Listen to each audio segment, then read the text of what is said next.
Goku, ano na ang gagawin mo? Grabe, wala na akong oras. Kailangan kong mag-isip ng mabilis, at ang pinakamabisang paraan ay wag dito maglaban. Kailangan ko siyang maaya na wag dito maglaban, at sa ibang lugar na lang.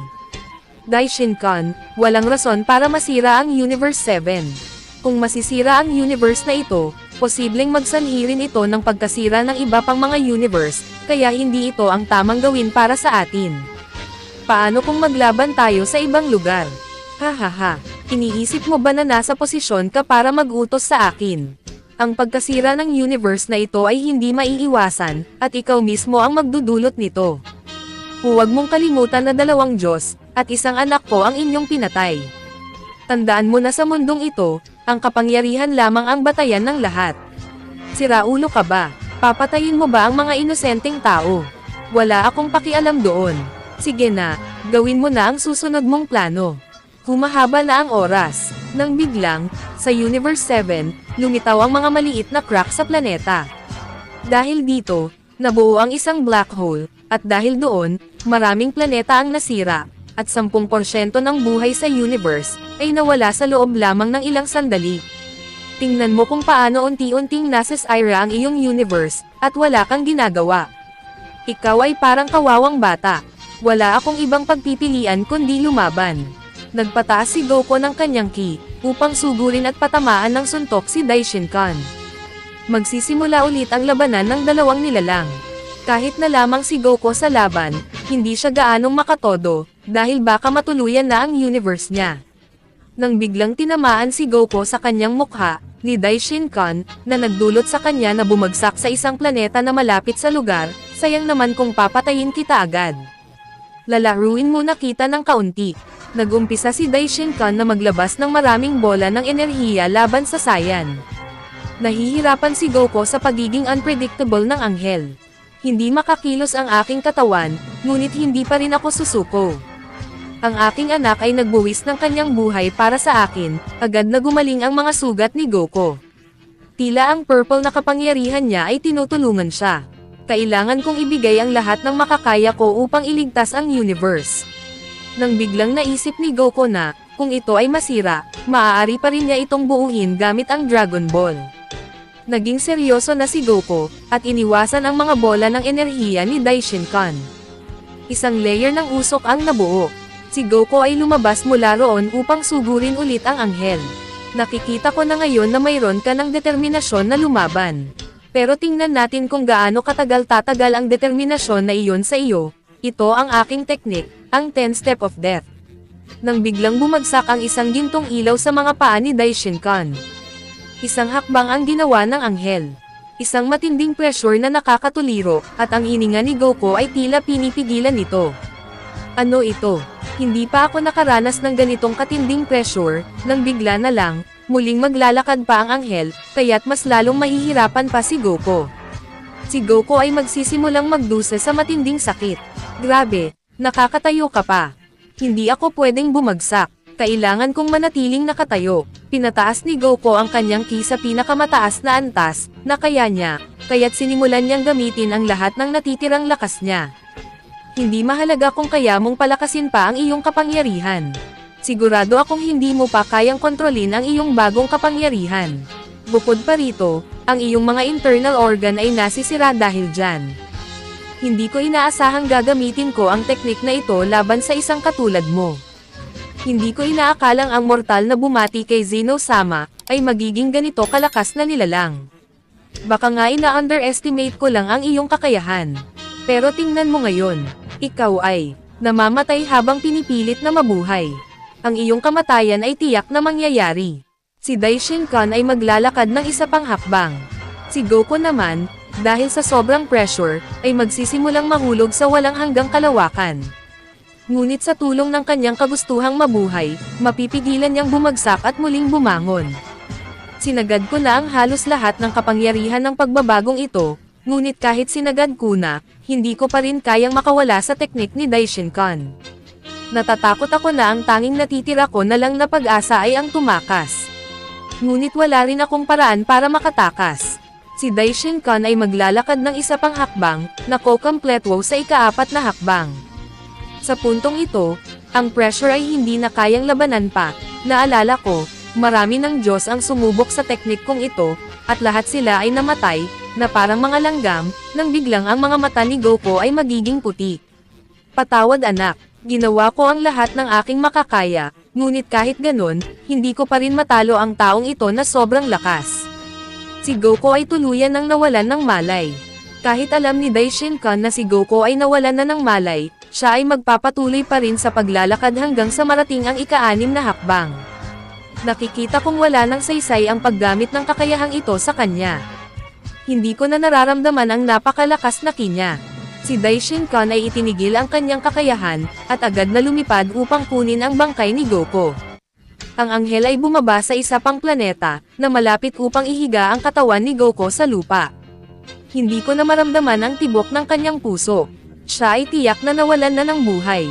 Hahaha, ibig sabihin ako na ang nanalo. Hindi niya dapat nilalabanan ang isang tulad ko, na napakalakas, hindi ko nawawasakin pa ang iyong katawan. Ang gusto ko, ang iyong sariling universe na, ang papatay sa iyo, sa pagsabog. Paalam na Goku, isang kasiyahan na ako ang tumapos ng iyong buhay. Si Daishinkan ay umalis na sa Universe 7, at 2 oras na lang bago tuluyang masira ang universe, at mahigit sa 70% ng lahat ng universal life ay nawala na. Samantala, sa loob ni Goku, si Gohan ay nagising mula sa kanyang malalim na pagkakatulog. Nasaan na ako? Bakit ang dilim ng lahat? Hindi ba, naging iisa na kami ng aking ama, pero bakit parang nasa kawalan ako? Tanong ni Gohan sa kanyang sarili ng maraming beses sa sandaling iyon, nang bigla na lamang papasok ang mga alaala sa kanya, ng lahat ng bagay na pinagdaanan ng kanyang ama mula nang mawalan ito ng malay. Kahit na naging iisa na kami ng aking ama, hindi pa rin namin kaya ang kakayahan ng anghel. Pero sinabi ng kakaibang nilalang na kami ay makakaligtas, kung magiging iisa kami, kailangan kong kontrolin ang katawan ng aking ama. Si Gohan ay nag-focus upang i-concentrate ang lahat ng enerhiya niya sa iisang punto, at pagkatapos ay inilabas niya ito sa katawan ng kanyang ama, dahil doon ang puso ni Goku ay muling tumibok. Ang lakas ni Gohan ay dumaloy sa katawan ni Goku, kaya't kahanga-hanga niyang nagawa ang pagsanib. Ang tunay na nagmamay-ari ng Purple Power, na nakabantay sa lahat mula sa lilim ay labis na nagulat. Paano agad na natutunan ng binatang ito, ang pagkakaiba ng katawan sa kaluluwa? Nakikita ko na siya ay isang napakatalinong bata, at ngayong nagising na ang kanyang tunay na kapangyarihan, ay may nakakatakot na mangyayari. Ang katawan ni Goku na ngayon ay kinokontrol na ni Gohan, ay magsisimulang maglabas ng isang napakalaking purple na enerhiya. Ama, huwag kang mag-alala. Ako na ang bahala sa pagpatay sa anghel na ito. Ngayon, sisigaw si Gohan habang makakamit niya ang parehong pagbabago ng kanyang ama, ngunit ngayon ito ay ang kumpletong pagbabago na. Ang kanyang balahibo ay magbabago mula sa pula patungo sa puti. Tatawagin ko itong, Super Saiyan Rage of God, Goku. Alam kong medyo katatawanan ang pangalan, pero sa tingin ko ay pinapakita nito ang aking ama at ako. Si Daishinkan ay nakalayo na, at mararamdaman ang napakalakas na kapangyarihan na tila nagmula kung saan man. Ano ba ang nangyayari? Huwag mong sabihin na kay Goku ito. Kailangan kong makita agad ito. Si Daishinkan ay magsisimulang lumipad ng mabilis patungo sa planetang, pinag-iwanan niya ng bangkay ni Goku. Nang makarating siya sa lugar, siya ay magkakaroon ng nakakakilabot na sorpresa. Hindi ito maaaring mangyari. Sino ka ba talaga? Si Goku ka ba? Bakit muling nagbago ang kulay ng iyong balahibo? Patay ka na, pinatay kita gamit ang aking kakayahan. Mali ka. Hindi ako kailanman mamamatay sa mga kamay ng isang anghel. At hindi na ako si Goku, dahil ako ang kanyang anak na nag-sacrifice para talunin at patayin ka. Bumalik ako mula sa impyerno para tapusin ang iyong buhay. Magbabayad ka para sa kahihiyan na ginawa mo sa aking ama. Sa salakay si Gohan patungo kay Daishinkan, binigyan siya ng isang malakas na suntok na magpapalipad sa kanya. Biglang ibinato ni Gohan ang isang, Super Kamehameha, patungo kay Daishinkan, at ang pinakawalan na iyon ni Gohan, ay sobrang kakaiba at ang atake na iyon, ay nagdulot ng malaking paghihirap sa anghel upang pigilan ito. Nakaya mong ilihis ang aking atake. Nakikita kong napakalakas mo. Bago pa man makapaglabas ng ibang abilidad si Gohan, si Daishinkan ay magpapakawala na ng kanyang 10 Step of Death. Ang pressure ay magsisimulang bumagsak kay Gohan. Gumana ito laban sa aking ama, ngunit hindi ito gagana laban sa akin. Huwag ka nang magsalita pa. Nasa katawan ka ni Goku. Hindi porkit naging malakas ka ay hindi ka naapektado, kalokohan. Nakikita ko na gusto mong tapusin ako sa isang teknik lamang. Gagawin ko rin iyon. Nag-umpisa si Gohan na mag-concentrate ng malakas kapangyarihan sa palad ng kanyang kamay. Habang si Daishinkan ay nagsimulang maglakad, at nakarating sa hakbang ng 7. Kahit na ang pressure ay hindi na makatao, si Gohan ay nagpatuloy pa rin na parang walang nangyari. Patuloy pa rin siyang nagdadagdag ng kapangyarihan sa palad ng kanyang kamay, at hindi ko nakikita na siya ay nahihirapan. Ito na ang pang-8 kong hakbang. Ang pressure ay mas lalo pang tumaas, ngunit ito ay magiging sanhi lamang upang gumalaw ng kaunti si Gohan. Tignan mo, Anghel, ang abilidad mo na ito ay hindi man lamang umobra sa akin. Sa sandaling iyon, ang nasa isip ni Gohan ay, grabe, napakalakas ng epekto ng kanyang kakayahan, pero hindi pwedeng magpakita ng kahinaan sa harap niya. Kailangan ko itong tiisin hanggang matapos ko ang aking teknik. Konti na lang. Siguradong nagsisinungaling ka. Imposibleng hindi ka tinatablan. Ibibigay ko na ang lahat ng natitira sa aking teknik. Sa paghakbang ng 9 at 10, si Gohan ay biglang mapapaluhod. Nakikita ko na, imposibleng hindi mo nararamdaman, hahaha. Baka nga tama ka, pero hindi sapat ito para patayin ako. Hindi mo ako kilala, kainin mo ito. Azra Energy Bomb, the Viral of God. Ang enerhiya sa palad ni Gohan ay sobrang lakas, na maaari nang pumatay sa lahat ng mga anghel ng sama-sama. Si Daishinkan ay susubukan itong pigilan. Isasara ng anghel ang kanyang mga kamay para salagin ang malakas na enerhiya na humahampas sa kanyang katawan. Hindi ko na kaya. Sobrang lakas ng kanyang kapangyarihan, dahil doon, nagsimula nang masunog ang mga kamay ni Daishinkan. Akala ko tuluyan na siyang namatay kaya iniwan ko siya, hindi ko alam na, tutulungan pala siya ng kanyang anak na may napakalakas na kapangyarihan. Hindi ko akalaing ganito kalaking kasalanan ang nagawa ko.